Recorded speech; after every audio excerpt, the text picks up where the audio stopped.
So ಇನ್ನೊಂದು question ಇದೆ. So Go ahead, sir. ನಿಮ್ಗೆ ಟ್ಯಾಟೂ ಹಾಕ್ಸ್ಕೋಬೇಕಾದ್ರೆ ಒಂದು ರೈಟ್ ಸ್ಟುಡಿಯೋನ ಹೆಂಗ್ ಸೆಲೆಕ್ಟ್ ಮಾಡ್ತೀರಾ?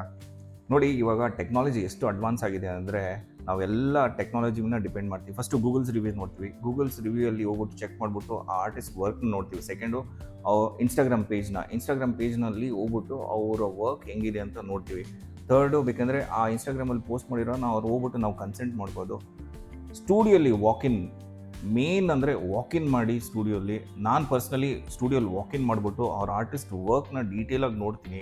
ಆಮೇಲೆ ಯಾವುದಾದ್ರೂ ಮಾಡ್ತಾಯಿದ್ರೆ ಹೇಳ್ತೀನಿ ಅವ್ರ ವರ್ಕ್ ಹೆಂಗಿದೆ ಅಂದ್ಬಿಟ್ಟು. ಆಮೇಲೆ ಫ್ರೆಶ್ ಟ್ಯಾಟು ಆಮೇಲೆ ಹೀಲ್ ಟ್ಯಾಟು ಎರಡೂ ಕಂಪೇರ್ ಮಾಡಿ ಅದು ನೋಡೋದು ತುಂಬ ಇಂಪಾರ್ಟೆಂಟು. ಆವಾಗ ನಮಗೆ ಒಂದು ಐಡಿಯಾ ಬರುತ್ತೆ, ಓಕೆ ಫೈನ್, ಈ ಸ್ಟುಡಿಯೋಲಿ ಬೆಸ್ಟ್ ಆರ್ಟಿಸ್ಟ್ ಇದ್ದಾರೆ and I can get the best result ಅಂದ್ಬಿಟ್ಟು. ಇದೊಂದು ನನ್ನ ಪ್ರಕಾರ, ನನ್ನ judgement. That's how I done. ಅದಕ್ಕೆ ಆ ಕಾರಣಕ್ಕೆ ಇವತ್ತವರೆಗೂ ನನಗೆ some of the amazing tattoos ನಂತರ ಇರೋದು. ಹಾಗೆ ನಿಮ್ಮ ಟ್ಯಾಟೂ ಬಗ್ಗೆ ಏನಾದ್ರು ಹೇಳಬೇಕು ಅಥವಾ ಟ್ಯಾಟೂ ಹಾಕ್ಸ್ಕೊಳ್ಳೋರ ಬಗ್ಗೆ ಏನಾದರೂ ಹೇಳಬೇಕು ಅಂತ ಅನ್ಕೊಂಡಿದ್ದೀರಾ? ಏನಕ್ಕಂದರೆ ಐ ನೋ ಇವ್ರು ಟ್ಯಾಟೂ ಕಲೆಕ್ಟರ್, ನಿಮಗೆ ತುಂಬ ಆರ್ಟಿಸ್ಟ್ನ ಮೀಟ್ ಮಾಡಿದ್ದೀರಾ. ಸೊ ಏನೋ ಹೇಳಬೇಕು ಅಂತ ಅಂದ್ಕೊಂಡಿದ್ರೆ ಹೇಳಿ. ಶೋರ್, ನಾನು 2020 ಸ್ಟಾರ್ಟ್ ಮಾಡಿರೋದು ಕಲೆಕ್ಟಿಂಗು. ಆಲ್ಮೋಸ್ಟ್ 6 years ಕಂಪ್ಲೀಟ್ ಆಗಿದೆ. ಇವಾಗ ನೋಡಿದ್ರೆ ನೀವು ಆಲ್ಮೋಸ್ಟ್ ನನಗೆ ಸುಮಾರು ಟ್ಯಾಟೂಸ್ಗಳಿದೆ. ಟ್ಯಾಟೂ ಹಾಕ್ಸ್ಕೊಳ್ಳೋಕೆ ಮುಂಚೆ ಒಂದ್ಸಲ ನೀವು ಯೋಚನೆ ಮಾಡ್ಕೊಂಡು ಹೋಗಿ, ಆಮೇಲೆ ಯಾವ ಥರ ಹಾಕ್ಸ್ಕೊಬೇಕಂದ್ಬಿಟ್ಟು. ಆಮೇಲೆ ಸೆಲೆಕ್ಟ್ ಮಾಡೋ artist very important, studio is very important.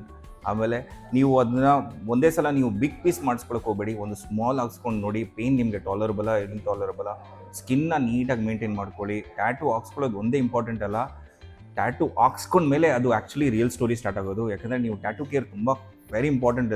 ತುಂಬ ಅದನ್ನು ಬೇಬಿ ಥರ ಕೇರ್ ಮಾಡಬೇಕು. ಸನ್ಶೈನ್ ಬಿಡಬಾರ್ದು. ಅದನ್ನು ಇಷ್ಟು ನೀವು ಫಾಲೋ ಮಾಡಿದ್ರೆ ಲೈಫ್ ಟೈಮ್ ನಿಮ್ಮ ಟ್ಯಾಟೂ ಡಲ್ ಆಗಲ್ಲ, ಫೇಡ್ ಆಗಲ್ಲ. ಅದನ್ನು ಹಂಗೆ ಕ್ಯಾರಿ ಮಾಡ್ತೀರಾ. ಇಷ್ಟು ಹೇಳೋಕ್ಕೆ ಇಷ್ಟಪಡ್ತೀನಿ. Thank you so much Sunil, opportunity ಕೊಟ್ಟಿದ್ದಕ್ಕೆ. ಆಮೇಲೆ ಟ್ಯಾಟೂ ಇಂಪ್ಯಾಕ್ಟ್ ಬಂದು ನಾನು ಟ್ಯಾಟೂ ಮಾಡಿಸೋಕ್ಕೆ ಇಲ್ಲಿ ಕೊಟ್ಟಿರೋದು. ಆಮೇಲೆ ನಮ್ಮ ರವಿ ಬಗ್ಗೆ ಎರಡು ಮಾತಿಲ್ಲ, ಯಾಕಂದರೆ ಆಲ್ಮೋಸ್ಟ್ ಆಲ್ ಸುಮಾರು ಟ್ಯಾಟೂಸು ರವಿ ನನಗೆ ಹಾಕಿರೋದು. Thanks once again. Thank you for your time.